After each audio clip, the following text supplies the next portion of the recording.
আলোচনা করব এমন একটি পরিবারকে নিয়ে, যেই পরিবার জান্নাতের পথ দেখায়, যেই পরিবারে কোনোদিন অশান্তি নেই, যেই পরিবার তৈরি হয়েছে সুখ এবং সমৃদ্ধ দিয়ে। সম্মানীয় উপস্থিতি, মনে রাখবেন, আদর্শ পরিবার গঠনের জন্যে সবচাইতে বেশি ভূমিকা পালন করতে হবে মাকে ও বাবাকে। সবচাইতে বেশি ভূমিকা কার? মা এবং বাবার। তো মা তো এনেছেন ওটা, যাকে দেখে কলেজের ছেলেরা বলতো এটা আমার ক্রাশ। এটা কি তার? ক্রাশ, কি ইংরেজি শব্দ। মনে রাখবেন, জাম গাছ লাগিয়ে কোনোদিন আমের আশা করা যাবে না। যাবে?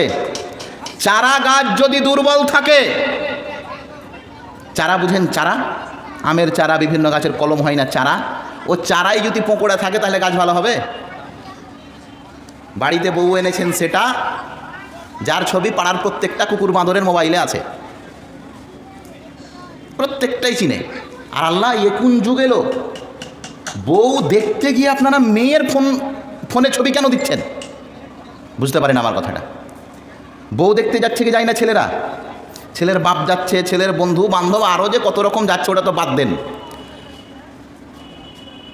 আজকে থেকে আমি গার্জেনদেরকে বলছি, শোনেন, মেয়ে দেখাবেন দেখান, কিন্তু শরীয়তের যেটা মানদণ্ড সেটাকে আপনি কবর দিয়েন না। আর বিশেষ করে বেটিকে যখন দেখাবেন, ছেলে পক্ষকে মোবাইলে ছবি তুলতে দেবেন না। কথা বুঝতে পারলেন? এই পাপের পাহুটাতে আপনারা পা দিয়েন না।